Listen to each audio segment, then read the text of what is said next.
हम लोग जो मेंस की जनरल बातें हैं, बहुत जनरल बातें, एक्चुअल में हम लोग जब कॉम्पिटिटिव बिहेवियर करते हैं, एक तो होता है कि एडमिनिस्ट्रेटिव बिहेवियर, जैसे जो आईएएस पीसीएस होते हैं वो कैसा बिहेवियर करते हैं, एडमिनिस्ट्रेटिव बिहेवियर।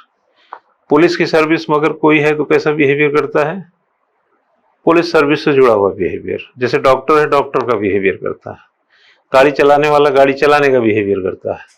यानी हर व्यक्ति किसी न किसी बिहेवियर से ग्रस्त है। ग्रस्त शब्द अलग जैसे होता है कि किसी चीज से पीड़ित हैं, ऐसा नहीं है। भाव आप समझ रहे हैं मैं क्या बोलने वाला हूं। कहीं ना कहीं कोई हर व्यक्ति किसी न किसी बिहेवियर से मतलब युक्त है, ग्रस्त है, ऐसा समझिए, ठीक है।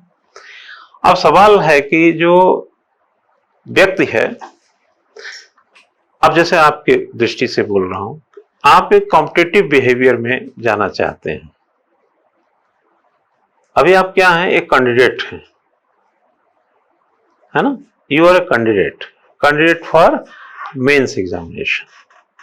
प्रीलिम्स से आप बाहर निकल गए तो आपके दिमाग में अब एक मेंस एग्जाम की थ्योरी चलने लगी। आपका उठना बैठना, सोचना समझना, फर्स्ट पेपर से लेकर 7th पेपर के जो एक कॉम्प्लिकेशंस हैं उससे गुजरने के या उसको लेकर के एक धारणा बनने लगी आपकी, है ना। तो आपका क्या हो गया कि मेंस के जो सिलेबस है उसे लेकर एक कंसेप्चुअल बिहेवियर बनाने की कोशिश में है कि उसका कंसेप्ट क्लियर हो, उसकी डिमांड को समझ सके, और जो आप एजुकेशन ले, जो आप सिलेबस को पढ़ें, सिलेबस एक एजुकेशन है, उसको ठीक से प्रेजेंट करें ताकि जब एग्जामिनर इवेल्युएट करे तो आपको नंबर दे दे। नंबर दे देगा तो सिलेक्शन हो जाएगा। तो आप इस समय चाहते हैं एक कॉम्पिटिटिव बिहेवियर, क्योंकि केवल नंबर से सिलेक्शन नहीं होगा, कंपैरेटिवली दूसरों से ज्यादा नंबर पाने पे सिलेक्शन होगा। यानी नंबर में भी 2 नंबर है। जैसे अभी 94 मेरिट गई, 93 हो गया माना, है ना। अब आप अगर किसी स्टूडेंट का 92 है तो उसका सिलेक्शन नहीं हुआ है, नंबर तो उसको भी मिला है। 90 वाले का सिलेक्शन नहीं हुआ, 94 वाले का हो गया है। तो यानी कि नंबर में भी एक कॉम्पिटिटिव जो नंबर है वो होना चाहिए। तो आप एक तो कॉम्पिटिटिव बिहेवियर कैसे डेवलप करेंगे, तो उसका डेवलप करने का तरीका यह है कि जो उसकी डिमांड है सिविल सर्विसेज यानी उत्तराखंड सिविल सर्विसेज की, उसको पूरा कर दें। आप इस पेपर को देखेंगे, इसमें पुराने साल का एक पेपर है मेरे पास, एक ही पेपर लाया, समझाने के लिए पर्याप्त है। ये वैसे नहीं भी देख के मैं समझा सकता हूं, लेकिन इसके कुछ क्वेश्चंस को हम थोड़ा सा पुटअप कर देंगे तो कुछ जो बात मतलब और होनी चाहिए वो आपको और क्लियर हो जाएगा। 7 पेपर से आपको गुजरना है। अगर हम पूरे इसके ऑब्जेक्टिव को देखें कि हम अगर मान लिया ये पेपर कुछ भी बनाता, ऑप्शनल रख देता, मैथमेटिक्स रखता ही नहीं, एथिक्स रखता ही नहीं, तो हम नहीं पढ़ते। यानी कि उसकी जो डिमांड है, हमें उसको डिमांड को हर सूरत में समझना है।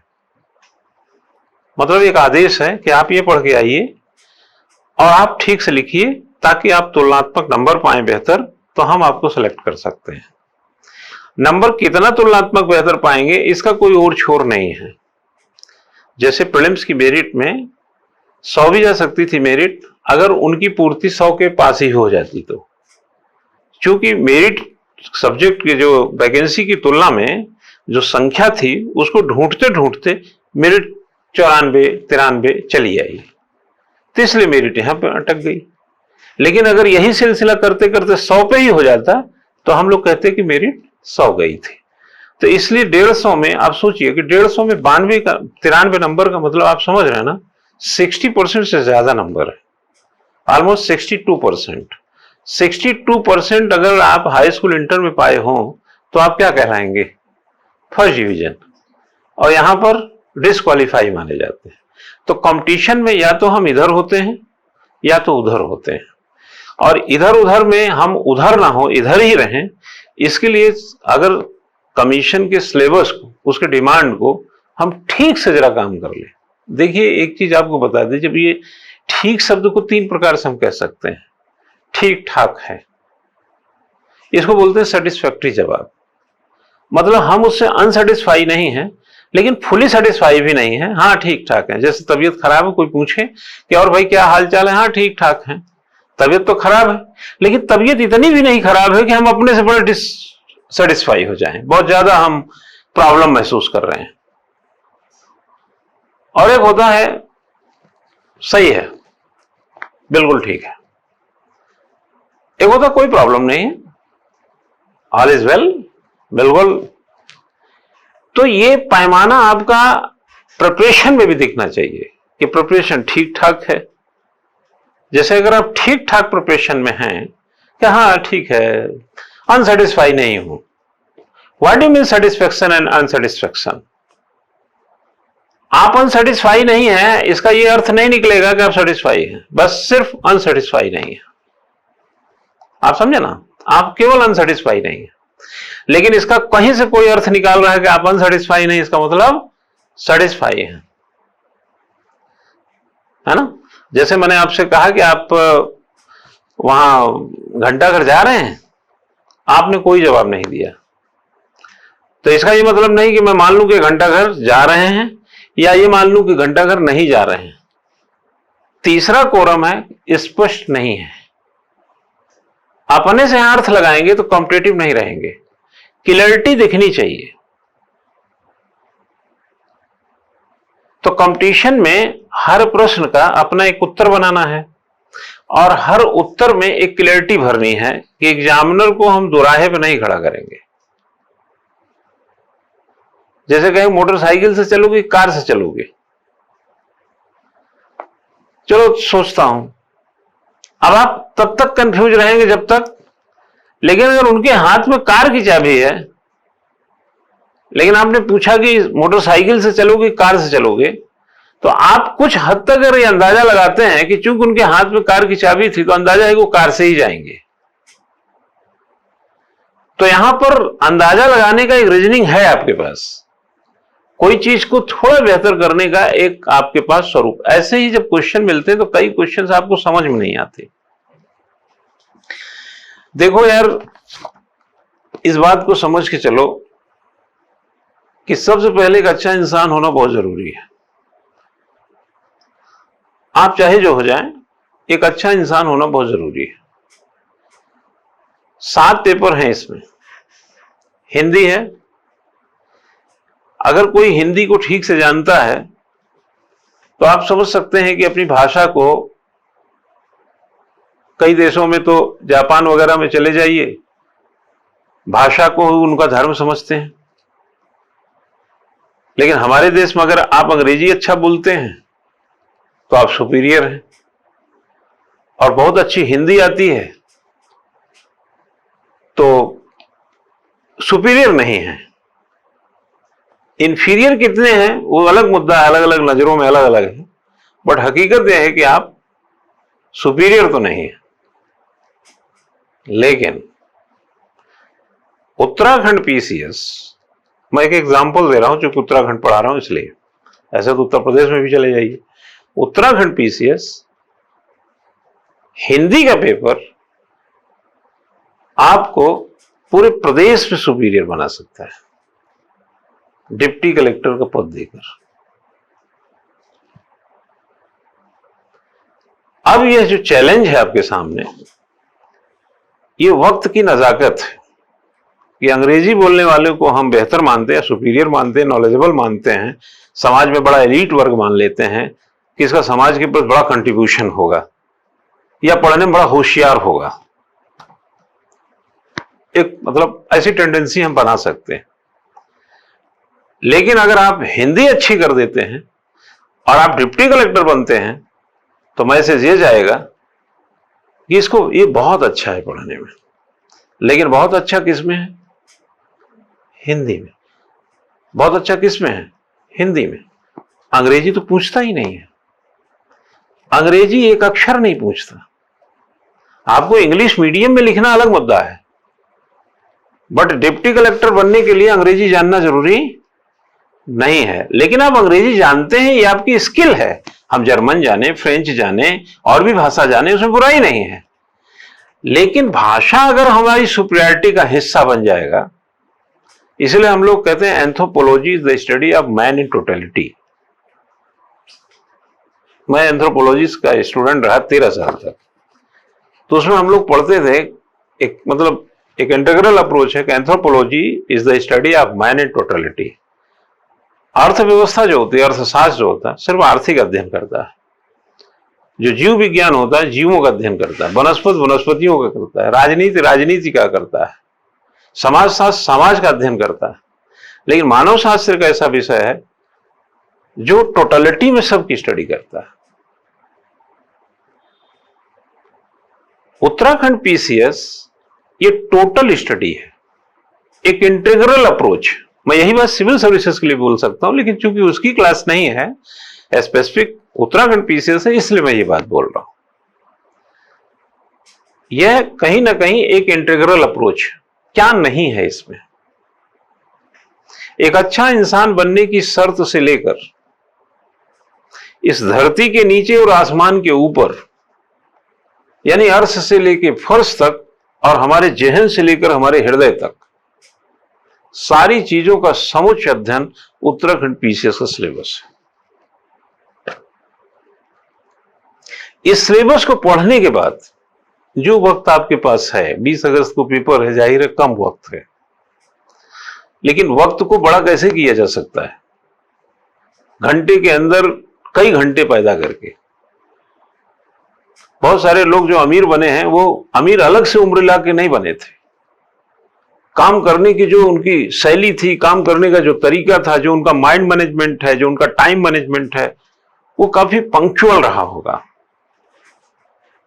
कई चीजों को कहां प्रायोरिटी देना है, कहां पब्लिक मैनेजमेंट एस्पेक्ट में कहा जाए कि मेजर इश्यूज जहां पर रिसोर्सेस के हैं, कैसे खर्च करने, कैसे बचाने हैं, कहां इसका इस्तेमाल करना है, उन सब पर हो सकता है बहुत बेहतर काम किए हों। आज आपको यही काम आपको करने की जरूरत है। अगर आपको हिंदी आती है, माना एग्जाम्पल के तौर पे, तो 300 नंबर में हिंदी भी और निबंध भी है। आपको अगर लेखन की जानकारी है पहले से, राइटिंग स्किल आपके अंदर कमोबेश, बहुत कॉम्पिटेटिव नहीं लेकिन इनिशिएटिव पॉइंट ऑफ व्यू पे अगर वो व्याप्त है आपके अंदर, कंक्लूड है, तो टाइम के भीतर आप टाइम को बहुत अच्छे से खर्च कर सकते हैं। जिस रास्ते पे हम गए होते हैं ना, जिस रास्ते पे हम गए होते हैं, उस रास्ते पे कम से कम इतना तो तय हम किसी से बिना पूछे चले जाएंगे, और पूछने का जो वक्त है वो बचा लेंगे। अगर आपको विलोम पर्यायवाची, कहावतें, मुहावरे, इडियम, फ्रेजेस, एंटोनिम्स, सिनोनिम्स अंग्रेजी में, इन सब को अगर एक आदत है कि हम इसको 2 घंटे में पढ़ लेंगे, 1 घंटे में पढ़ लेंगे, इतने हम समझ जाते हैं, इतना हम जानते हैं, तो बचपन से पढ़ते चले आए हैं, तो ये वही बात है कि हम पता नहीं पूछेंगे किसी से। कॉम्प्रिहेंशन, पैसेज, गद्यांश जिसको आप बोलते हैं, फ्रेज आता है, क्या बोलते हैं उसको? गद्यांशी बोलते हैं। हाँ हाँ, एक पैरा दिया रहेगा, उसमें कुछ क्वेश्चन रहेंगे, हेडलाइन रहेंगे, शीर्षक बताओ, ये करो वो करो। और आपको याद होगा कि 6-7 की कक्षा में हम लोग जब पढ़ते थे तो ये सब करते थे, तो हमें उससे परिचय है ना, वहीं जाना है ना, तो बीच में हम गाड़ी रोक करके शीशा उतार करके क्यों पूछेंगे लोगों से कि भैया घंटाघर किधर है? हमको आइडिया है, अब हम टाइम बचा सकते हैं। आपने प्रारंभिक परीक्षा में पूरे विषय पढ़े, भाई ये जो मेरिट गई है 94 आउट ऑफ 150, ये सब के लिए थी ना। आप कितने 4000 के आसपास लोग ही तो प्री पास हैं, 1.5 लाख लोग फॉर्म भरे थे। चलो मान लेते हैं 50-60 हजार नहीं बैठे रहे होंगे, आधा नहीं बैठे रहे होंगे, लेकिन उसमें से 4000, इसका मतलब है कि मेहनत तो आपने किया है।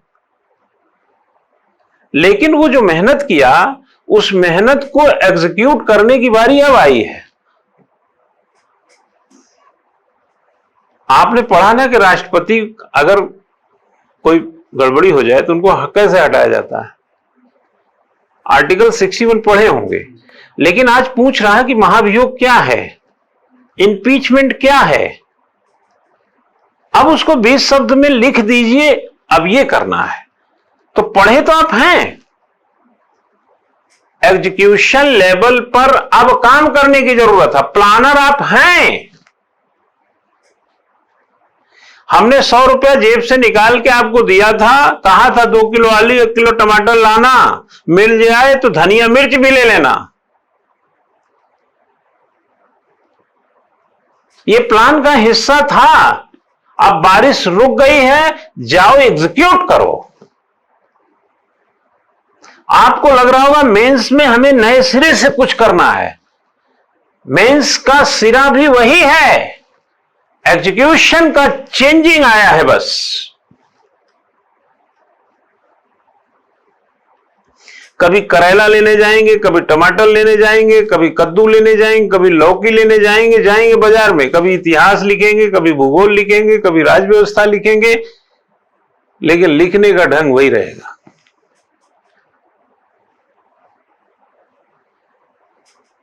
जब बच्चा फर्स्ट पेपर से लेकर 7 पेपर तक लिखने का ढंग एक बार सीख लिया जाए और सारा ढंग वही से, जैसे मैं आपको 6 नंबर पुलिया पे सब्जी लेने के लिए भेजूं और बाजार लगी है, हमने कहा जाओ 1 किलो टमाटर लाओ,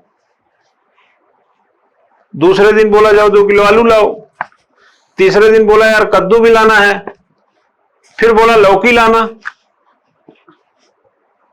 आपको सिर्फ बाजार में जाके आइटम बदल बदल के लाना है। बाजार जाने का ढंग वही है, खरीदारी का भी ढंग वही है, बस यही है। इतिहास में प्रश्न बदलेगा, अजंता एलोरा पे लिखना होगा, धम्म नीति पर लिखना होगा, वैदिक रीति पे लिखना होगा, आश्रम व्यवस्था पे लिखना होगा, समुद्रगुप्त पे लिखना होगा, अष्टाध्यायी पे लिखना होगा, कुतुबुद्दीन ऐबक पे लिखना होगा, इल्तुतमिश चहलगामी पे लिखना पड़ सकता है, सिजदा पे लिखना पड़ सकता है, बलवन की सत्ता पर थोड़ा सा लिखना पड़ सकता है। लेकिन अगर आपको लेखन आता है तो सब लिख देंगे कि नहीं। और फिर यही जब राज व्यवस्था में चले जाएंगे तो राष्ट्रपति का चुनाव कैसे होता है, तो लिखना तो वैसे ही, बस मटीरियल ही तो बदल रहा है, बाजार वही है, पैसा वैसे ही देना है, खरीदारी वैसे ही करनी, लौकी की बजाय कद्दू ही तो लेना है।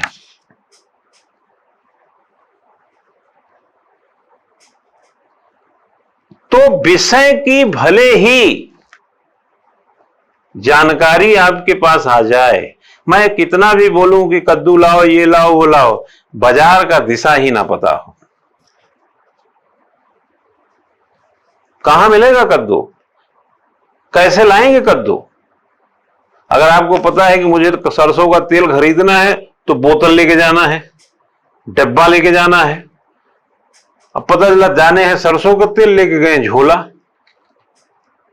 पता होना चाहिए 20 क्वेश्चन के जवाब में क्या लिखना है, 50 क्वेश्चन के 50 शब्दों के जवाब वाले क्वेश्चन में क्या लिखना है, 125 शब्द में क्या लिखना है, डिस्क्राइब कैसे करेंगे, एनालाइज कैसे करेंगे, कमेंट कैसे करेंगे, क्रिटिसाइज कैसे करेंगे,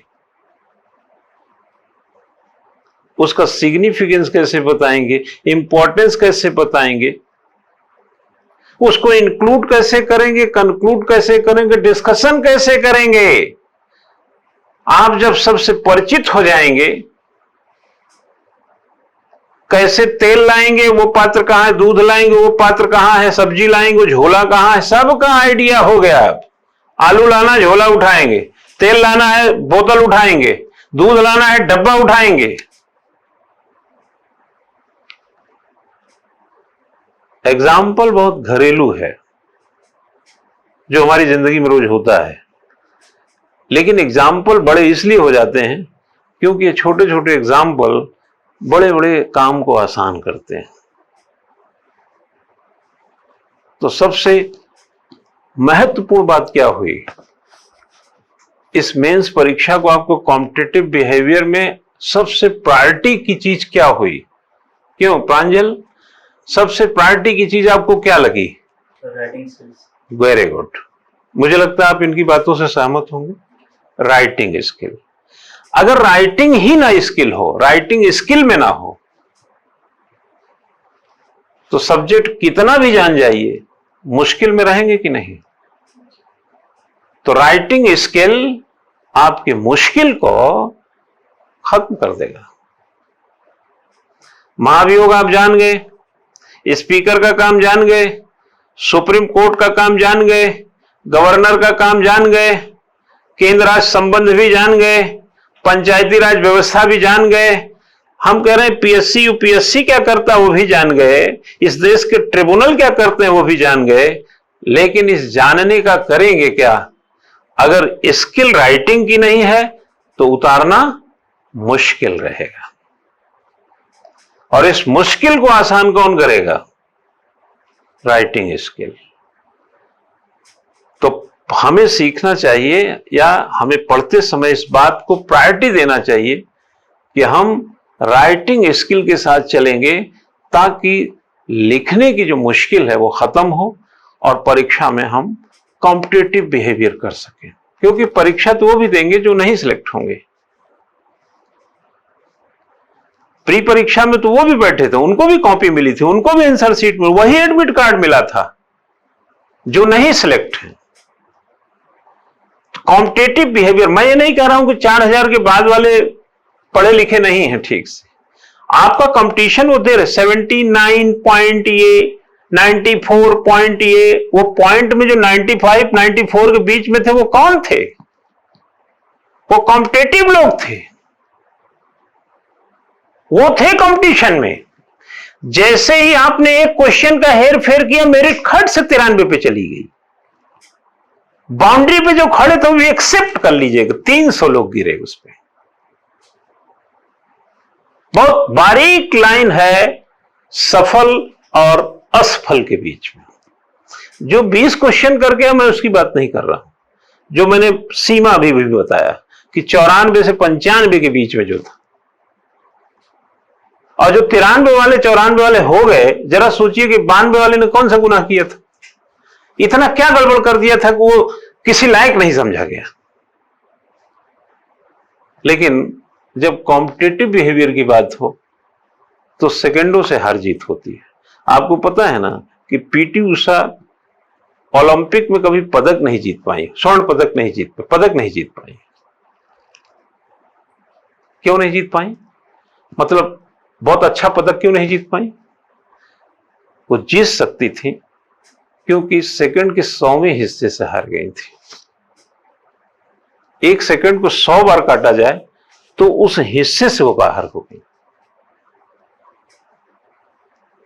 आप समझिए कितना वैल्यू है टाइम का।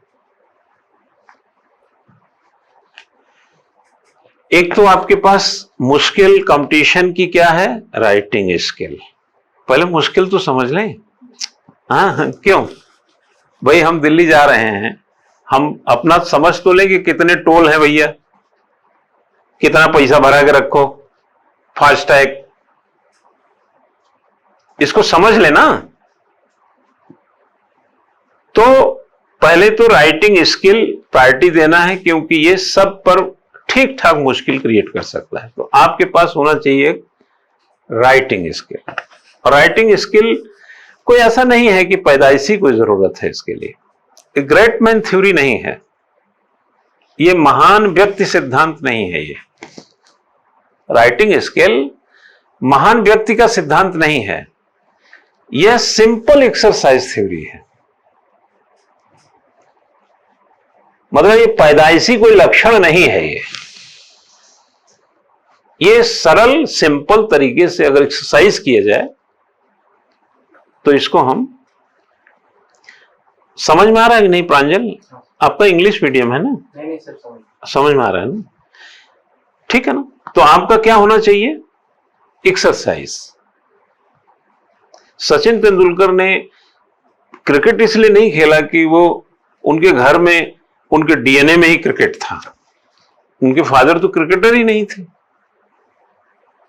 और कई लोगों के फादर क्रिकेटर थे, उनके बच्चे अच्छे क्रिकेटर नहीं हुए जो महान क्रिकेटर रहे होंगे, क्योंकि ये पैदाइशी मुझे नहीं लगता कि लक्षण है।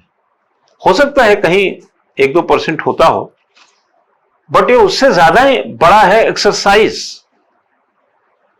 8 घंटे 10 घंटे की एक्सरसाइज, तो 2 पेज 4 पेज लिखने की एक्सरसाइज, ये राइटिंग स्किल की मुश्किल को खत्म कर देगा।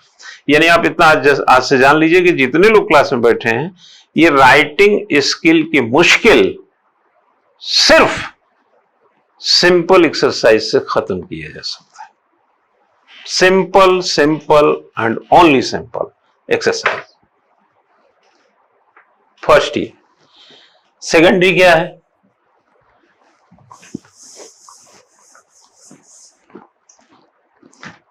एक तो हो गया राइटिंग स्किल, ठीक है। दूसरे एस्पेक्ट में अगर देखें तो कंपटीशन के लिए हमारे लिए जरूरी पक्ष क्या है? दूसरा जो राइटिंग स्किल के बाद है वो है विषय विन्यास। किसको प्रेजेंट करेंगे आप? सब्जेक्ट को। अब सब्जेक्ट की एक समीक्षात्मक अपना दृष्टिकोण होना चाहिए। एग्जाम्पल के तौर पे जैसे हिंदी का पेपर है, मैं थोड़ा ओवरऑल लेक्चर बता रहा हूं आपको, पर्टिकुलर सब्जेक्ट में कल से लूंगा।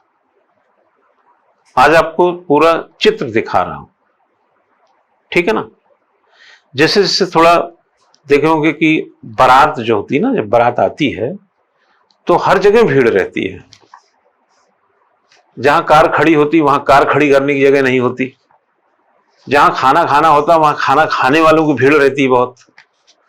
इधर भी भीड़ उधर भी भीड़, मतलब चौतरफा जो विवाह का पंडाल है वो भरा रहता है। लेकिन जैसे जैसे वक्त बीतता जाता है, खाने की जगह खाली मिलेगा, कार पार्किंग की जगह खाली मिलेगा, लोगों से पंडाल खाली मिलेगा, और गिने चुने लोग वहां एकत्रित होते हैं जहां पे विवाह का प्रोग्राम होना है। तो अभी हम हर जगह बात करेंगे, इतिहास में भी बात करेंगे, राज्य व्यवस्था में करेंगे, अर्थव्यवस्था में करेंगे, एथिक्स वगैरह में भी करेंगे, हिंदी में। लेकिन जैसे जैसे हम क्लास में आगे बढ़ेंगे हम सेंट्रलाइज होते जाएंगे। इतिहास की हम बात ही नहीं करेंगे, भूगोल की बात ही नहीं करेंगे, यानी करेंगे जब उसकी बारी आएगी। हम सेंट्रलाइज होते जाएंगे एक एक सब्जेक्ट पे। तो अभी एक इंटीग्रल अप्रोच, हर जगह की निगरानी करनी पड़ रही। भाई पार्किंग वालों को कोई दिक्कत तो नहीं हो रही है, बारात आ गई, बारातियों को तो दिक्कत नहीं है, गोलगप्पे जहां मिल रहे हैं वहां तो कोई प्रॉब्लम नहीं है, खाने में टाइम से सबको सही हो रहा है। एक आध दो आदमी निगरानी में लगे रहते हैं, हम लोग को पता नहीं चलता, जिसके यहाँ ये होता है प्रोग्राम वो चिंता में रहता है, ठीक है। तो अभी हम सब पे नजर रख रहे हैं, लेकिन पर्टिकुलर फिर नजर हो जाएगी। जैसे आप हिंदी में क्लासिफाइड करिए, आज से क्या करेंगे आप? Classification of first paper. घर जाके क्या करेंगे? कुछ काम आप भी तो करेंगे ना यार। 1-1-11 कहते हैं कि नहीं? तो हम अकेले 11 रहेंगे? 1-1-11 हैं और हम सब लोग एक एक लाइन से लग जाए तो 1000 हो जाएंगे। हैं? आप क्लासिफाइड ये करेंगे, हर किसी का दर्द अलग है। आईसीयू में कई बेड लगे हैं और कई मरीज हैं, लेकिन एक मरीज दूसरे मरीज जैसा बीमार नहीं है। इस क्लास में जितने विद्यार्थी हैं सबकी हिंदी पे अलग अलग अपने दृष्टिकोण है। तो क्लासिफिकेशन जब हिंदी की करेंगे, एक बात आपको पहले हम समझाते हैं, हिंदी में बिंदी मत रखिएगा। हिंदी के ऊपर बिंदी लगा के मत लिखना। जब भी हिंदी एग्जाम में लिखना, आधा ना लगा के लिखना। पुराने जो टीचर होते हैं उनको पसंद नहीं है। हम लोग जब पढ़ते थे तो हिंदी को आधा ना लिखते थे, झंडा को आधा ना लिखते थे, डंडा को आधा ना लिखते थे। संभव संभव आजकल लोग ऐसा लिखने लगा है, जबकि ऐसा लिखते थे हम लोग। संबंध देखो, संबंध ऐसा लिखते थे। आजकल लोग दो बिंदी मार के निकल जा रहा है, यहां भी बिंदी यहां भी बिंदी। कितनी खराब हिंदी, बिंदी ने हिंदी ही खराब कर दिया। अगर मेरा बस चले, मुझे अगर आप मेरी बात माने तो मैं इस संबंध को ज्यादा पसंद करूंगा। इस संबंध में तो ऐसा लगता है कि आप संबंध नाता तोड़ने को उतारू हैं। हिंदी को क्या करेंगे आप, क्लासिफाइड करेंगे। पेपर है सबके पास कि नहीं? पेपर है कि नहीं प्रांजल? हाँ, पेपर है।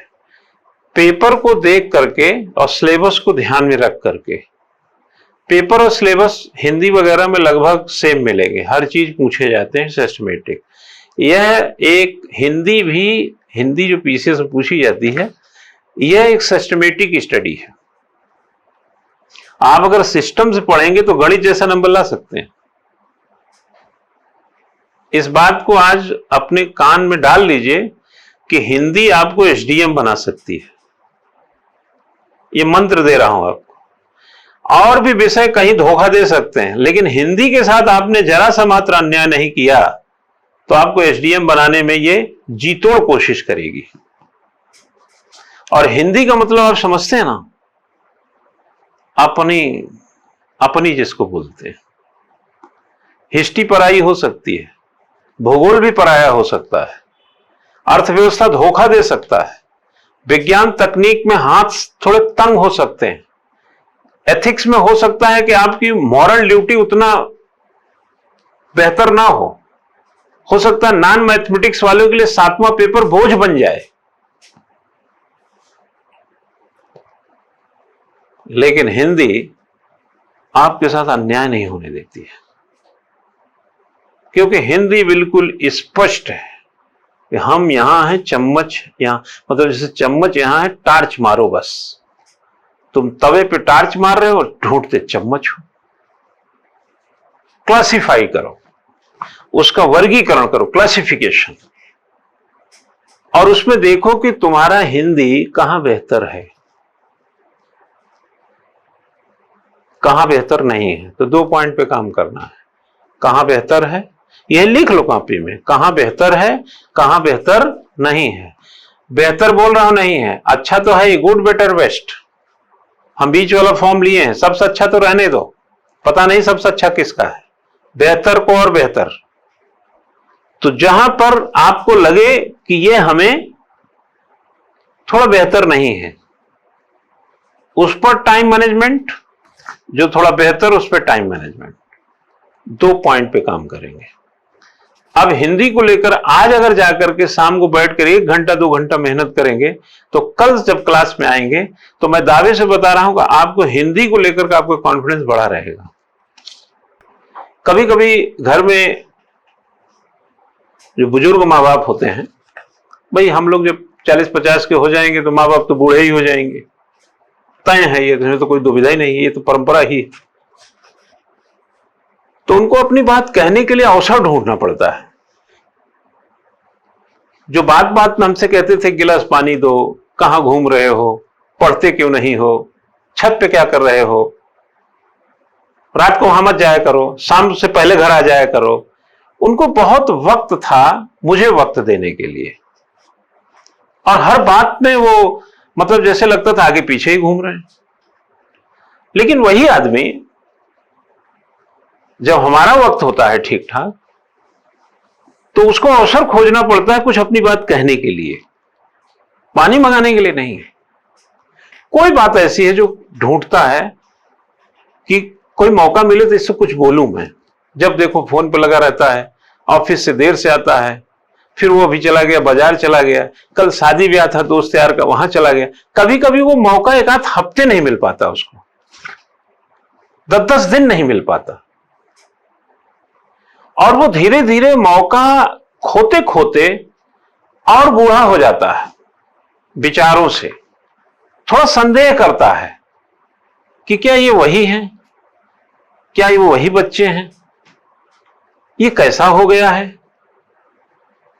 एक बार हम ठहर करके, रुक करके कभी विचार नहीं करते कि मेरा मोरल ड्यूटी क्या है। ये 7वां पेपर है कि मेरी मोरल ड्यूटी क्या है। और वो पहला पेपर है कि हफ्ते भर से इस फिराक में है कि कभी एक बार मेरी तरफ तुम देखो तो मुझे उम्मीद जगे कि मैं तुमको कुछ कहूं। तुम तो देखते ही नहीं हो क्योंकि तुम बहुत बिजी हो, क्योंकि तुमको बहुत कुछ हासिल करना, हासिल कर भी लिए हो।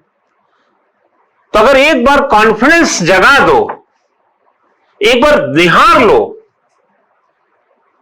तो वो कुछ कहे। जानते हैं वो कौन है? वो हिंदी है। एक बार हिंदी सोचती है कि मुहावरे मेरी तरफ देखो, तुम कहावतें जो है उसको देखो तो सही, विलोम परायवाची देखो, जो तो बचपन में दिन का रात और आसमान का पृथ्वी कर रहे थे।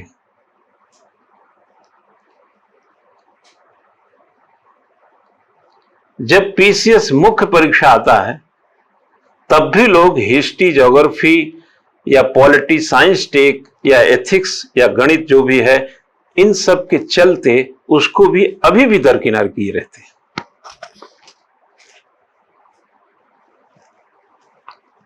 लेकिन हिंदी अपनी मॉरल ड्यूटी नहीं भूलती है कि अगर उसके साथ आपने जस्टिस किया तो मैथमेटिक्स की तरह नंबर देगी। आपने विलोम को सही लिख दिया तो पूरे नंबर लो, गलत लिख लिए तो पूरे नंबर कटे, क्योंकि उसमें बीच में कुछ है ही नहीं है, रास्ता नहीं। तो हिंदी हमारे घर के उस बुजुर्ग की तरह है जो इस उम्मीद में आपको देखता रहता है कि कभी उसकी तरफ आप देखोगे।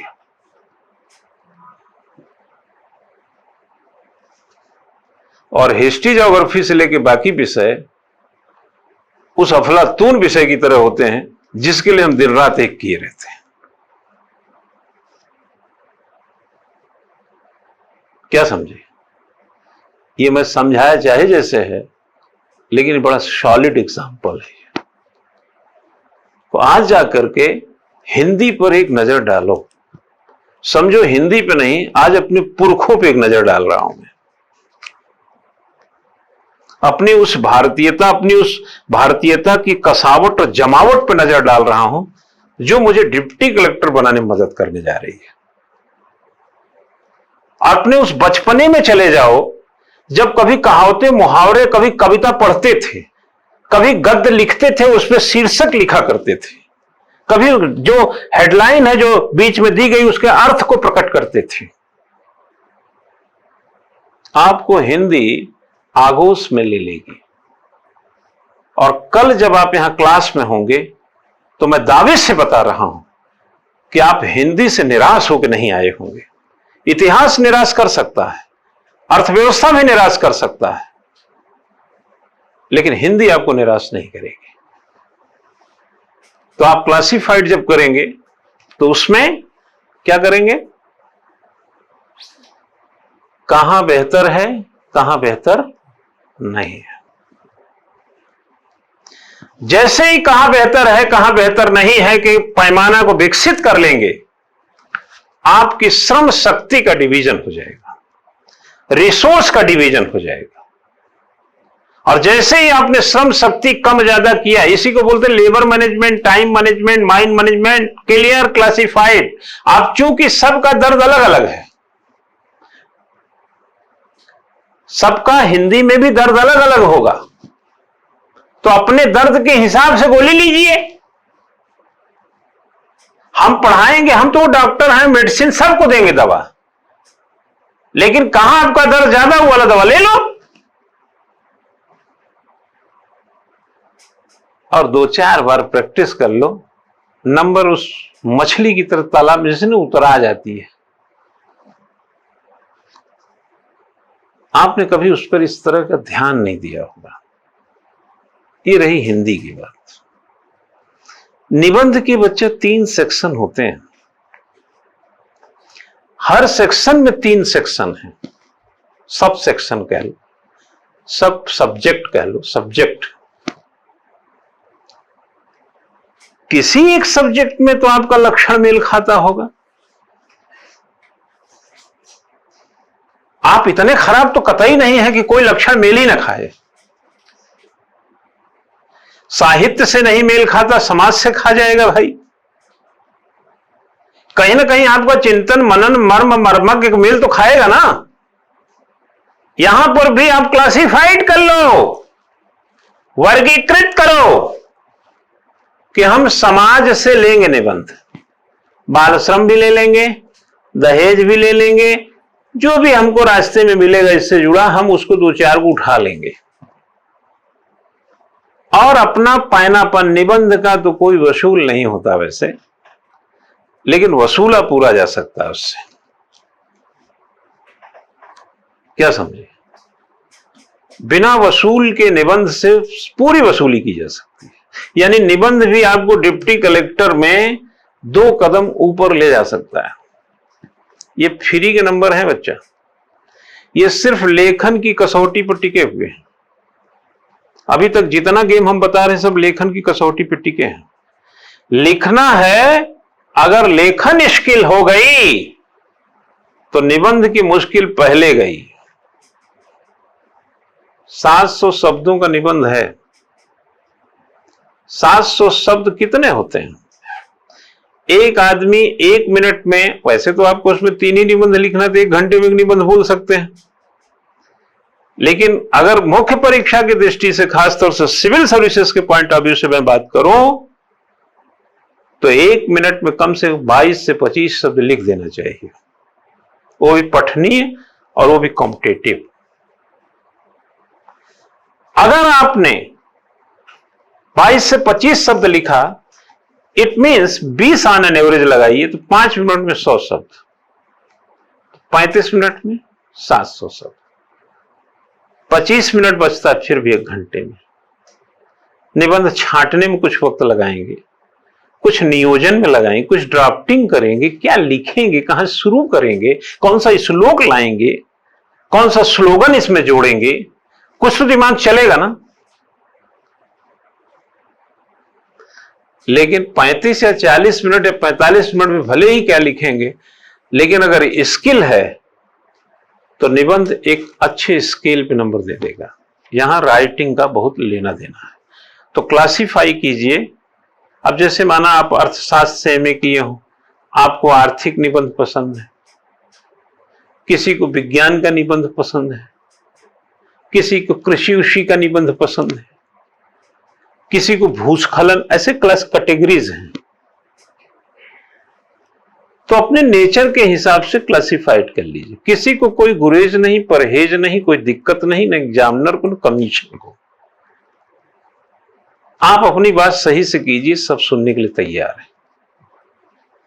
तो निबंध को भी वर्गीकृत कर लीजिए, ठीक। उस वर्गीकरण में हो सकता है, जैसे जितने लोग बैठे हमने आपने कहा कि सर हम समाज वाले टॉपिक पर निबंध लिखेंगे, हमने आपको 3-4 निबंध, अच्छे 5-6 निबंध समाज वाले टॉपिक पर करवा दिया। टाइम मैनेजमेंट सही है ना? अब साहित्य पे क्यों ठोकर मारे, क्यों माथा मारे उधर? आप समझे ना, ये बचत है। लोग कहते कैसे होगा 2.5 महीने में, कैसे होगा 2.5 महीने में? अरे 2.5 महीने में कैसे नहीं होगा? 2.5 महीने में ऐसे होगा, पढ़े तो हो, प्री तो पास किए ना, इतिहास नहीं पढ़े, इंडस सिविलाइजेशन नहीं पूछा, 1857 का विद्रोह नहीं पूछा, सब पढ़े, अजंता एलोरा भी पढ़े, लिखे नहीं। ये चिंता करो कि पढ़ाई 2.5 महीने में कैसे होगी, नहीं, ये चिंता करो कि लिखेंगे कैसे जो पढ़े हैं। आत्मनिर्भर भारत नहीं सुने हैं का? नहीं सुने हैं? सुने हैं ना? लेकिन आत्मनिर्भर भारत 50 शब्द में लिखेंगे कैसे? हाँ, क्यों? ये वाला काम तो नहीं किया है ना। आत्मनिर्भर भारत की घोषणा कब की गई? एग्जाम में आया, आपने टिक कर दिया, पढ़े पूरा, टिक कर दिया, बस। आज पूछ रहा आत्मनिर्भर भारत क्या है, लिखो। अब राइटिंग स्किल तो आप सीख लिए, आत्मनिर्भर भारत आता ही है आपको, तो कहां मुश्किल है? मुश्किल कहां है? कहीं मुश्किल नहीं है। अब हम चलते हैं लास्ट पेपर में। आप कहेंगे और क्या? लास्ट का मतलब प्रांजल क्यों संजय? लास्ट का मतलब एथिक्स एंड मैथ्स के लिए। देखो क्यों? एक तरफ तो हमने कहा तुम बचपन से जानते हो, एक को 55 में भी नहीं जानते हो एथिक्स। एक को हिंदी को तो बचपन से जानते हो, लेकिन इसको तो 55-70 में भी नहीं जानते हो। तो दोनों को हम बता दे रहे हैं, अब बीच वाला सब जानते हो। हिस्ट्री देखो, हिंदी बहुत अच्छी तरह जानते हो, एथिक्स सबसे खराब तरीके से जानते हो, अब बाकी बीच में सबको जानते हो। हिस्ट्री जानते हो, राजव्यवस्था जानते हो, भूगोल जानते हो, यानी हिस्ट्री है, इंडियन पॉलिटी है, ज्योग्राफी है, इंडियन इकोनॉमी है, साइंस टेक है। 5 पेपर का नाम लिया मैंने। उसके बगल में लगा हुआ है एथिक्स और इधर लगा हुआ हिंदी। तो ये तो समझाने की जरूरत नहीं है, तो बीच बीच में थोड़ी चर्चा कर ही लिए। कितने नंबर के एथिक्स हैं? 80। अभी मैं बता रहा हूं एथिक्स का पेपर कैसे सरल हो जाएगा, है ना? एथिक्स कैसे सरल ढंग से पढ़ें। आओ विज्ञान सीखें, आओ एथिक्स को सरल करें। क्या समझे? एथिक्स सरल करें। अच्छा, गाड़ी में बैठते ही एक्सीलेटर ले लेते हैं कि नहीं? देखते हैं चाबी कहां लगाना है, कहां दबाऊं। वो पहले दिन किए होंगे गाड़ी सीखते समय। अब लेकिन यही ट्रैक्टर चलाना हो आपको, तो ट्रक चलाना हो, तो थोड़ा दाएं बाएं झांकेंगे ना। तो पढ़े तो आप हैं, आपकी जिंदगी के साथ एथिक्स है, लेकिन थोड़ा झांक लेंगे ना तो सही से काम कर लेंगे। क्यों सही कर लेंगे? क्योंकि इसको आपने एग्जीक्यूट नहीं किया जिंदगी में। जाने अनजाने इसमें रहे हैं, लेकिन इस तरह से एग्जीक्यूट समझा के नहीं किया। ठीक है? एथिक्स का मतलब क्या हुआ बच्चा? संजय, एथिक्स को हिंदी में क्या बोलेंगे? नीति शास्त्र। ये पेपर का जो नाम है उसमें जाएंगे तो एथिक्स वर्ड केवल लिखा है, general aptitude and ethics. General aptitude छोड़ दीजिए, वो मैथमेटिक्स रीजनिंग टाइप का जो पार्ट है। एथिक्स का 2 भाग और अगर उसमें जोड़ दें, एटीट्यूड और इंटीग्रिटी। एटीट्यूड जोड़ दें और इंटीग्रिटी। एटीट्यूड का मतलब और इंटीग्रिटी का मतलब ईमानदारी, और एटीट्यूड का मतलब वही अभिरुचि, और एथिक्स का मतलब नीति, नैतिकता, नीति शास्त्र जिसको बोल रहे। आपको जो पसंद है वही तो आप करेंगे ना। आपकी जिसमें अभिरुचि है वही तो करेंगे ना। लोग कहते हैं वो बड़ा एटीट्यूड में रहता है। सौरभ गांगुली, विराट कोहली और महेंद्र सिंह धोनी 2 क्रिकेटर हैं, दोनों रन बनाते हैं, दोनों अच्छे क्रिकेटर हैं, लेकिन पिच पे दोनों का एटीट्यूड देखे हैं?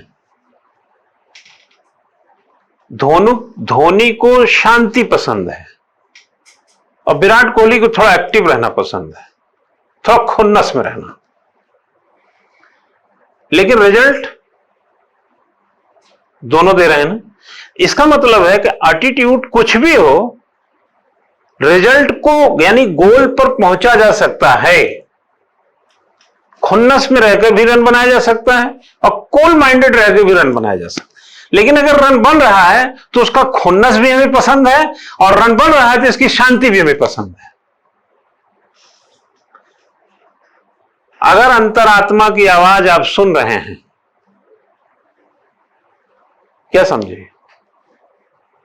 और अंतरात्मा की आवाज, that is your moral duty, और आपको मदद करना, इमोशनल इंटेलिजेंसी, गरीबों पे दया करना, लोगों की सहानुभूति करना, लोगों को बिना मतलब के परेशान नहीं करना, अगर इन आदतों से आपका ऐसा एटीट्यूड है और आप इसको अगर विस्तार देते हैं, तो हम इस रूप में भी पसंद कर लेंगे, करेंगे ही करेंगे। और आप अपराध रोकते हैं, गोली बंदूक चलाते हैं, चोर डकैत पकड़ते हैं, जेल में डालते हैं, इस एटीट्यूड के हैं, तब भी हम आपको फुल मार्क्स देंगे। दो एटीट्यूड हुए कि नहीं, लेकिन दोनों को फुल मार्क्स।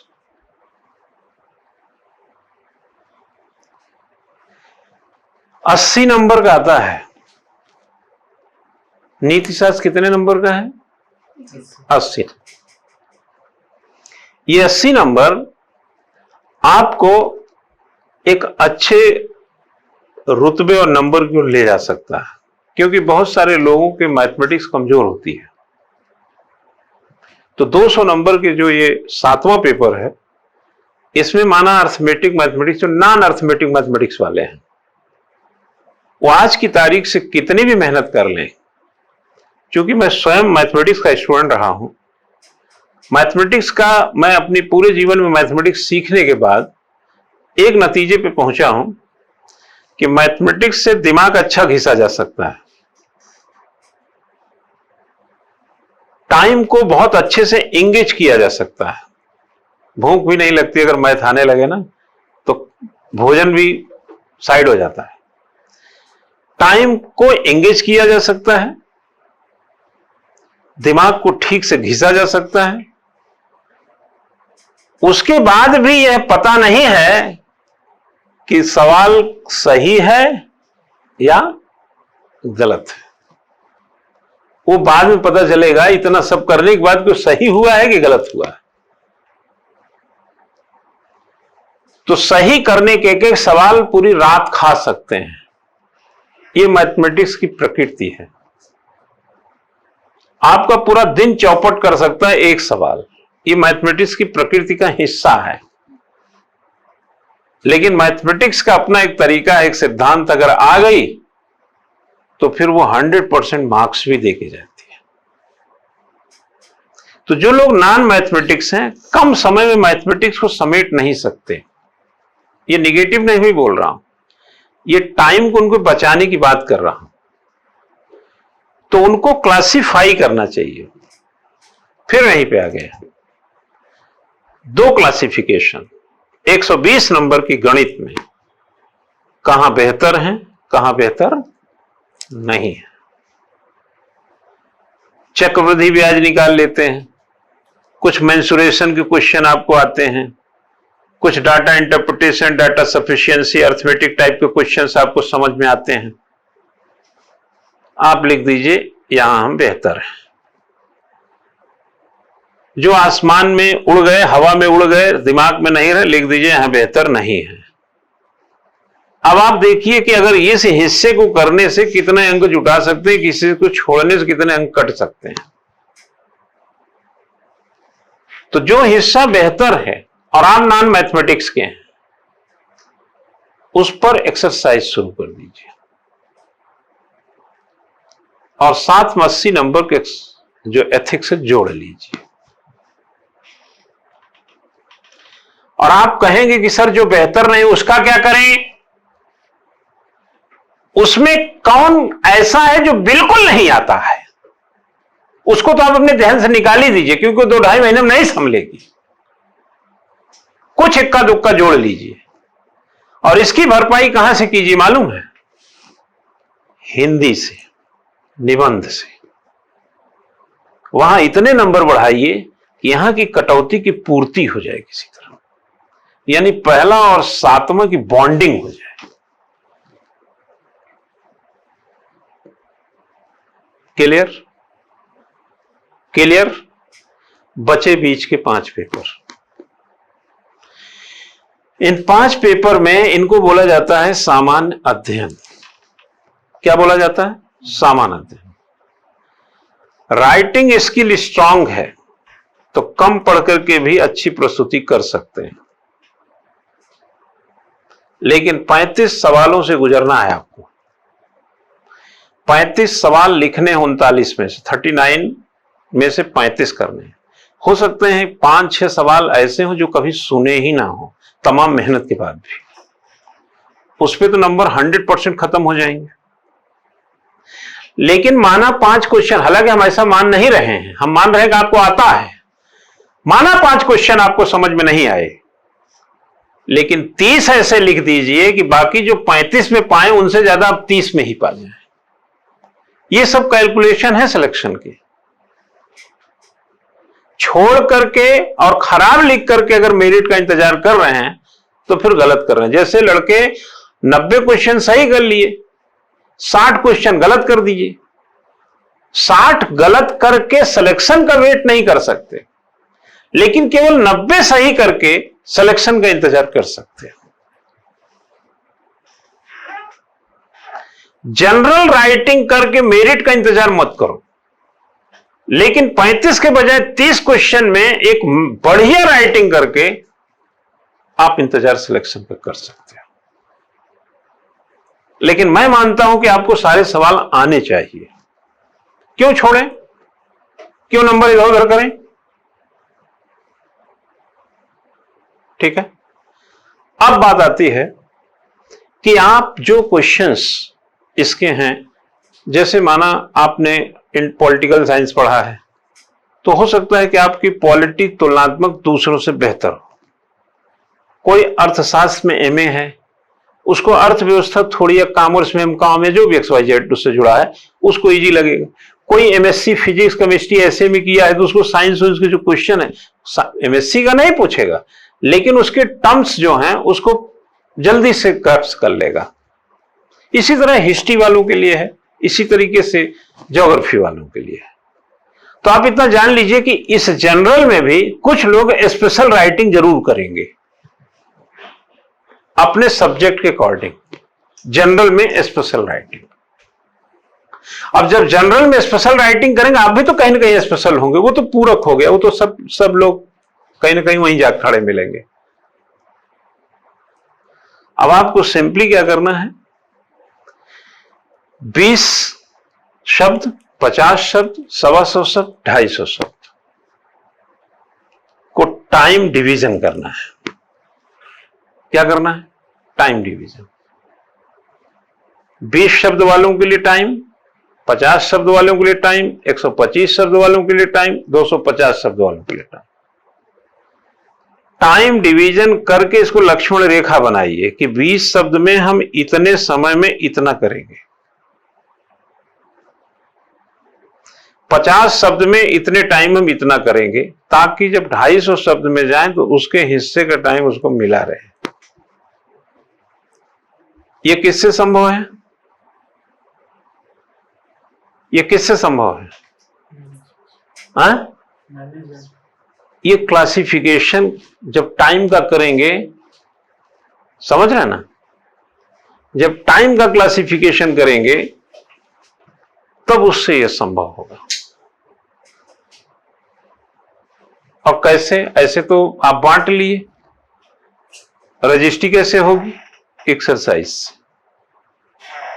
एक्सरसाइज कैसे होगी? जब आप सवाल लिखेंगे 20 शब्द के, तो आपको हमने 20 शब्द है ना, अभी हमने 1 मिनट में कितने शब्द बताए थे?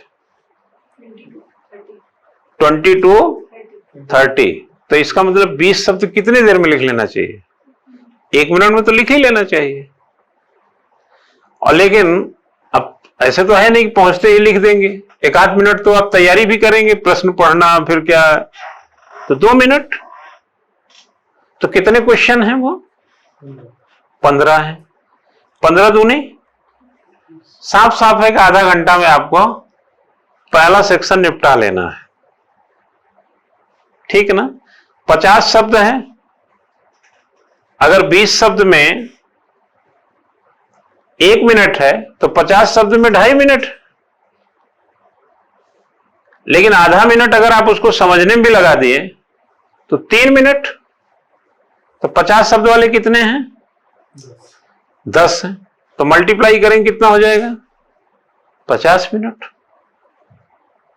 30 minute, 30 minute, 3 minute.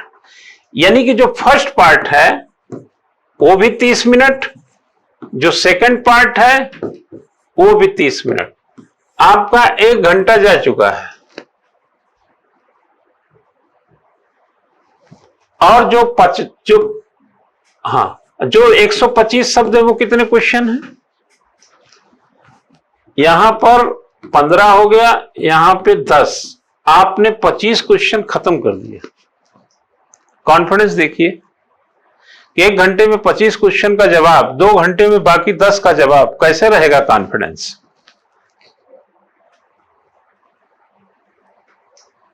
Winnings depends on you. जीत आप पर निर्भर। हम यहां बच्चा कलेजा भी काट के दे दे ना, तो ऐसे कलेजवा काट के आपको दे दे, है ना? कितना हम यहां जान लगा दें, कितना भी कलेजा काट के पढ़ा दें, लेकिन आपने मिसिंग किया तो सब खत्म हो जाएगा। तो इसलिए आप ये कभी, हम तो कहते ही हैं कि हमको पढ़ाने का श्रेय मत दिया करो, ये तो मेरा कारोबार है, मेरा काम है पढ़ाना। तुम सिलेक्शन का श्रेय लो क्योंकि तुमने टाइम सही से निभाया, तुमने क्वेश्चन के साथ अनजस्टिस नहीं किया, इसलिए तुम्हारा श्रेय तुमको जाना चाहिए। हम तो तुमसे फीस लेके पढ़ा देते हैं, ये हमारे पढ़ाने के तौर तरीके, हमारे ज्ञान को परोसने का ढंग है। पढ़ाते तो सबके हैं, तो काहे नहीं सबका सिलेक्शन होता? क्योंकि वो लोग मिस करता है कुछ चीज। एग्जाम में क्वेश्चन गलत करेगा, एग्जाम में क्वेश्चन टाइम से नहीं करेगा, ये सब मिसिंग करके आता है। अगर हम सिलेक्शन के लिए जिम्मेदार हैं तो गैर सिलेक्शन के लिए भी जिम्मेदार होना चाहिए। इसलिए हमने कहा हम दोनों के लिए जिम्मेदार नहीं है। जाओ तुम ही हो जिम्मेदार। दुकानदार ने कोलगेट भेज दिया, अब तुम्हारा दांत कैसे साफ होता तुम जानो। करोगे नहीं, रखे रहोगे, 3 दिन ब्रश ही नहीं करोगे, कोलगेट खरीदने से थोड़ी हो जाए। वो पैसा ले लिया, कोलगेट भेज दिया। हमने पढ़ाया, प्रेजेंटेशन सिखाया, सब कुछ किया, एग्जाम में तुम गुड़गोबर करके चले आए। समझ गए ना? तो सब सत्यानाश, तय सर्वस्व नाश। तो यह आप पर निर्भर है। Winnings depends on you. 1 तारीख हो गया, सैलरी मिली हुई है कल से, जरा सर को नगद ही दे देते हैं, खुश हो जाएंगे, है ना? एक लड़के ने बहुत पहले एक ऐसा काम किया था, लेकिन कोई ऐसा करता नहीं है, किसी ने किया ही नहीं। आएंगे उल्टा हमारा ही चाय पी के चले जाएंगे। आप सिलेक्ट होके आएंगे, अब तो आप स्टूडेंट रहे नहीं, है ना? तो भाई थोड़ा चाय पिलाओ इनको, आपका वैल्यू बढ़ गया, आप हमारी नजरों में आपका क्रेडिट है, तो इतना तो कर ही सकते हैं ना। आप चरण छुएंगे, बैठेंगे और नमस्कार दुआ होगा, काम धाम कैसा चल रहा है सबकी बात होगी। अरे भाई जरा क्या पियोगे, चाय पियोगे? अच्छा चाय बनाओ। जिसको घुटने के बल बैठाते थे, डांटते टपटते थे, ये नहीं लिखा वो नहीं लिखा, उसी को बैठा के चाय पिलाना पड़ता है। और ये नहीं कि 1 तारीख को आया 10,000 सैलरी पकड़ाते चलिए। ठीक है? तो आपका सिलेक्शन आपको ही मुबारक होगा। हमारे साथ तो जब तक हम रास्ता आसान करेंगे बस, बाकी गलती का सजा आप भोगेंगे पहले, और गलती नहीं करेंगे तो मजा भी आप ही लेंगे उसका पहले। हम तो दूसरे तीसरे 5वें नंबर पे आएंगे कहीं। जानते हैं आपके सिलेक्शन से सबसे ज्यादा खुश कौन होगा? आप जब पीसीएस अफसर बन जाएंगे तो सबसे ज्यादा खुश कौन होगा, बता सकते हैं? आपके मां बाप। उसके बाद ना, सबसे ज्यादा खुश होगा पहले आपका मां बाप, दूसरे आप स्वयं। आप भी अपने मां बाप से ज्यादा खुश नहीं हो सकते उस दिन, आप कितना भी हंसिए, बत्तीसी निकालिए, यहां वहां फोन कीजिए, हेलो हाय कीजिए, कांग्रेचुलेशन लीजिए, लेकिन जो मजा आपके माँ बाप ले रहे होंगे ना, वो आप नहीं ले सकते। तो सबसे ज्यादा खुश आपके सिलेक्शन पे आपके माँ बाप होंगे, दूसरे नंबर पे आप होंगे, तीसरे नंबर पे हम होंगे,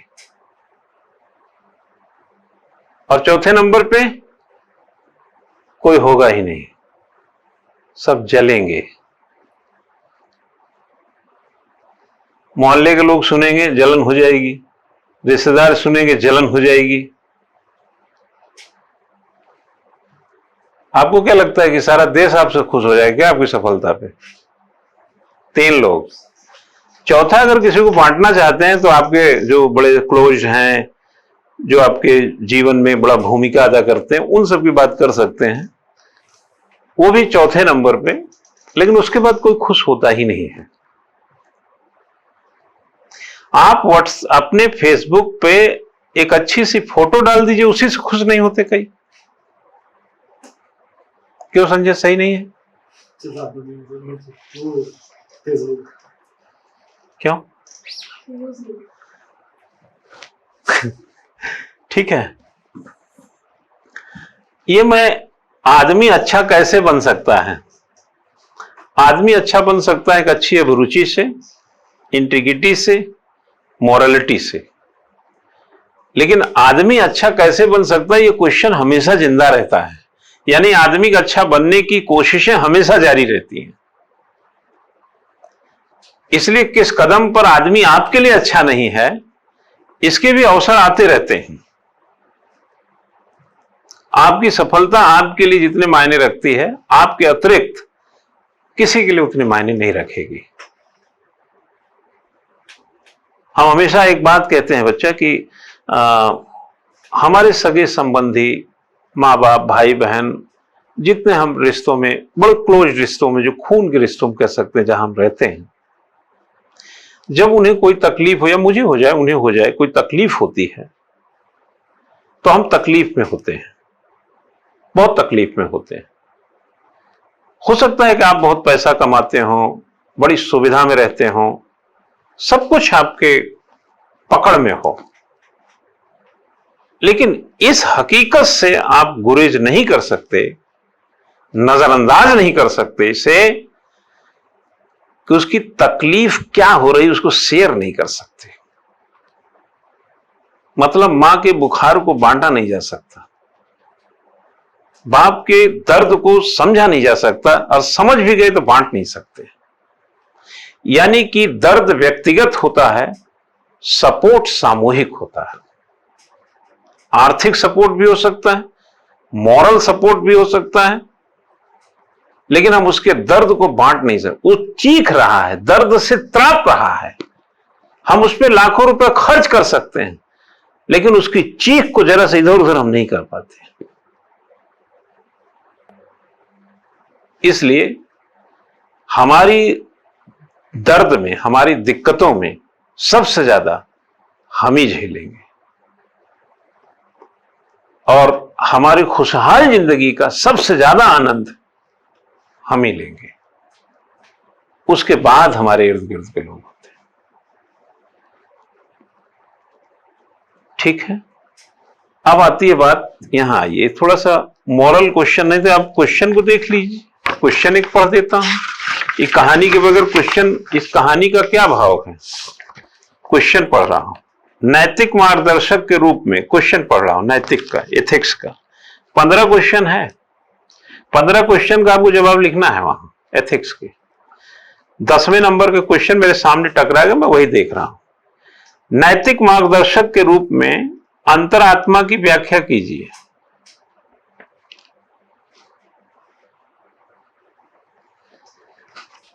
एक अंतरात्मा कहते हैं मेरी अंतरात्मा की आवाज। अंतरात्मा की आवाज तो सबकी होती है, और नैतिक मार्गदर्शक के रूप में हत्या करने की अंतरात्मा की आवाज हो सकती है, चोरी करने की अंतरात्मा की आवाज हो सकती है, डकैती करने की अंतरात्मा की आवाज हो सकती है। हमें नहीं लगता कि अंतरात्मा हमें इस तरह का कोई मार्गदर्शन देती है जिसमें हम डकैती करें, चोरी करें, बलात्कार करें, हत्या करें, रहजनी करें,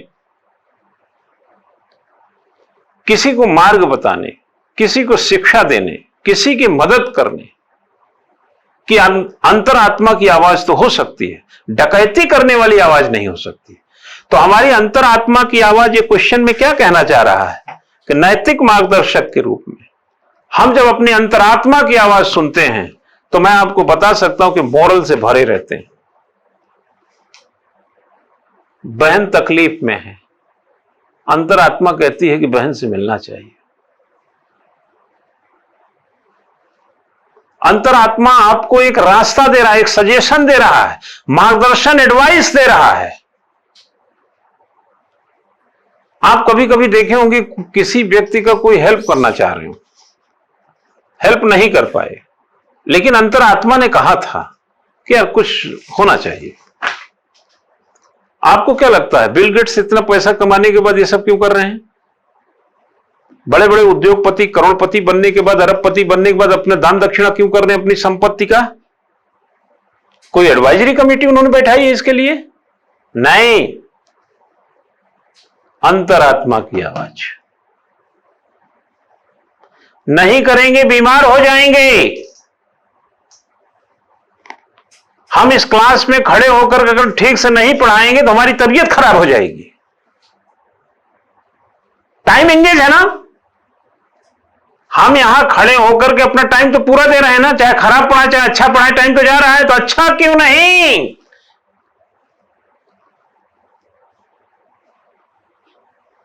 अब आप जरा ये बताइए कि आदमी अच्छा कैसे बन सकता है?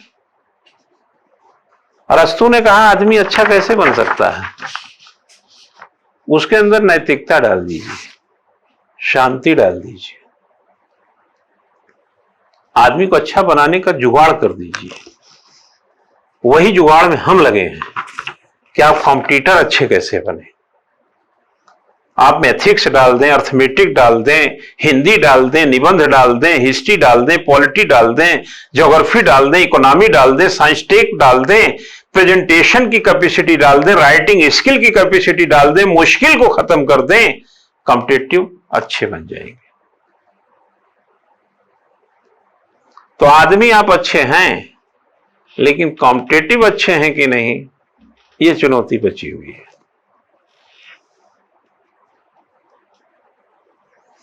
इसी तरीके से देखेंगे बहुत सारे सवाल मिलेंगे।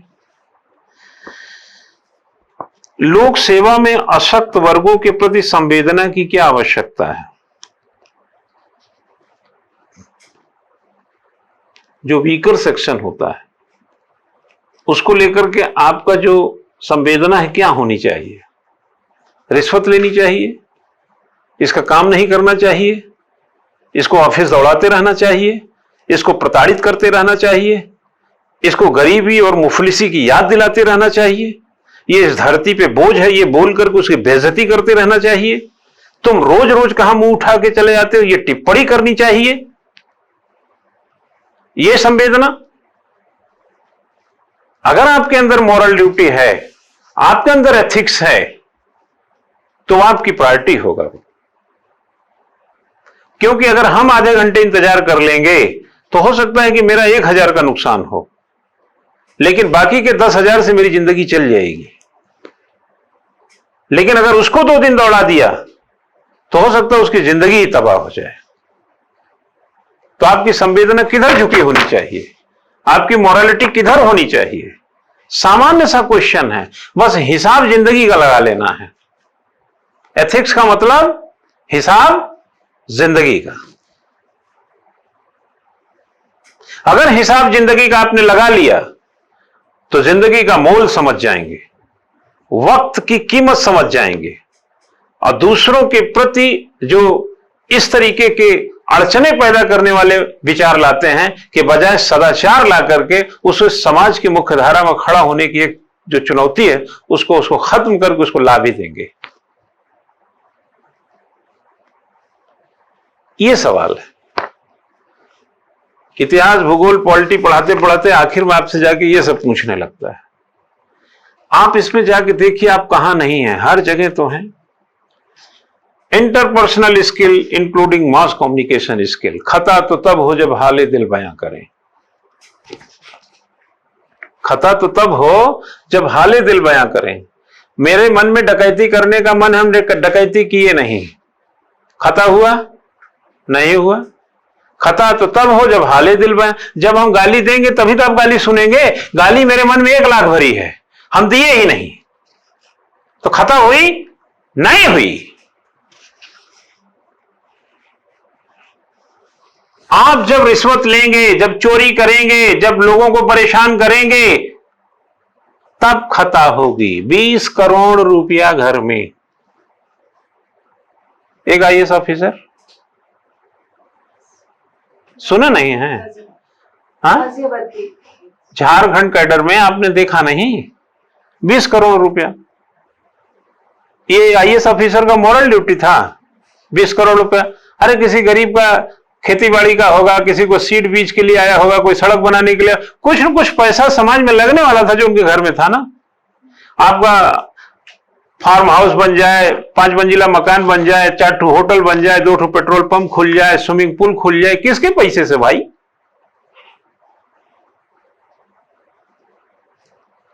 ये सवाल है उनके लिए कि नहीं? ये सवाल है ना उनके लिए। फिर आदमी अच्छा कैसे बन सकता है? लोक सेवक अच्छे कैसे बन सकता है? कॉम्पिटिटर अच्छा कैसे बन सकता है? पुलिस अच्छा कैसे बन सकती है? टीचर अच्छा कैसे बन सकता है? सबके अच्छा बनने के अलग अलग उपाय हैं। आप चूंकि कॉम्पिटिटर हैं तो आप जाने वाली सर्विस में हैं, तो आपसे थोड़ा पूछ लिया कि भाई दिल्ली जा रहे हो, कहां जाओगे? अब बंबई जाते तो हम कहते हैं कि वहां जाओगे तुम, दादर जाओगे। अब आप जा रहे हैं दिल्ली, मैं पूछूं दादर जाओगे? उल्टा पुल्टा सवाल करें। तो आप चूंकि पीसीएस में जा रहे हैं तो हमने पूछ लिया। ठीक है, आ रहा है समझ में ना? इसका क्लासिफिकेशन मत कीजिएगा, एथिक्स वाला, अर्थमेटिक वाला कीजिएगा। और इसको जब हम लेक्चर देंगे, कुछ इसके मॉडल को पढ़ा देंगे, कुछ सैद्धांतिक पहलू इसके बता देंगे, और प्रेजेंटेशन सीख लेंगे, तो कुछ अपनी जिंदगी की कहानी, कुछ किताब की गढ़ी हुई कहानी, और जब उसको क्लब करेंगे तो प्रश्न के उत्तर आने लगेंगे। ये बड़े मुद्दे नहीं हैं। ये एथिक्स सरल विषय है, हमारी दास्तां। एक एग्जाम्पल देता हूं आपको। अगर हम आईएसबीटी से बस पे चढ़ें, कहां से? आईएसबीटी से, और थोड़ी दूर चले, क्लेमेंट टाउन तक अभी बस नहीं पहुंची थी, सीट भरी थी, एक महिला एक हाथ में बच्चा गोद में और एक हाथ में बैग लेके बस में चढ़ गई। उसने चारों तरफ देखा, बस में कोई सीट खाली नहीं है और कोई भी व्यक्ति उसको सीट देने के लिए तैयार भी नहीं है।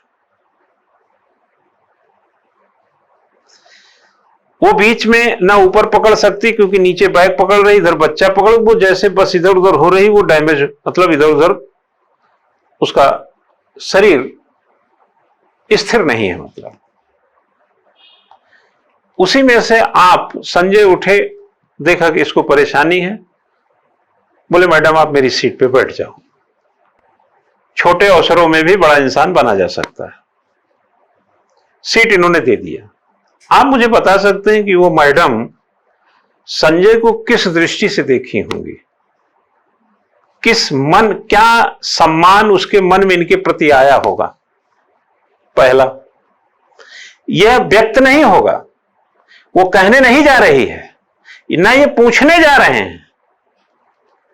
और सीट देने के बाद इनको क्या महसूस हो रहा है, यह भी व्यक्त करने की जरूरत नहीं है। इतना ही नहीं, जो लोग इसको देख रहे हैं बस में, उनकी भी धारणा इनके प्रति क्या बन रही है, जो अपनी सीट कब्जिया के बैठे हुए हैं। संजय को सब समझ में आ गया कि महिला मेरे प्रति कृतज्ञ है, हमें धन्यवाद दे रही है, बस के लोग मुझे बड़ी अच्छी दृष्टि से देख रहे हैं, बस में बैठे लोग, और इनका भी मन खड़े हो करके बस में खड़े होकर यात्रा करने के बावजूद भी गदगद है। ठीक है। अब इनको देना था पीसीएस का एग्जाम। वो जो 10वीं 12वीं में बीए बीएससी करते समय जो बस में जो एक महिला का उन्होंने मदद किया था इस तरह से,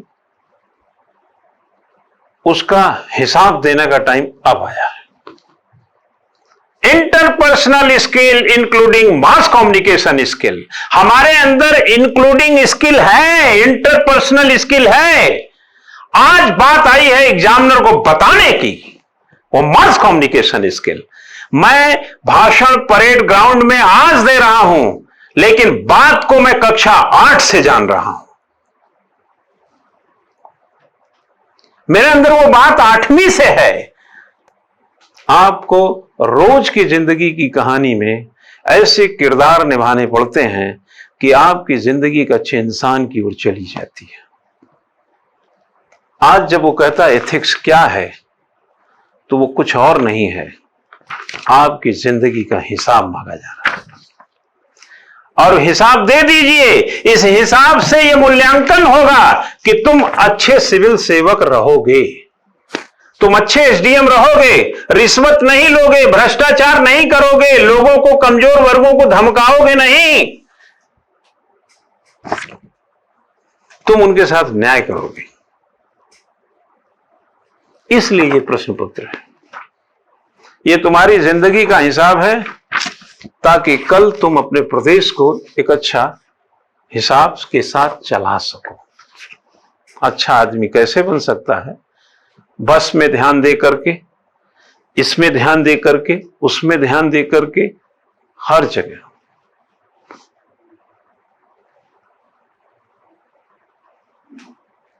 ठीक है, समझ में आ गया? क्लोज करते हैं रिश्ते।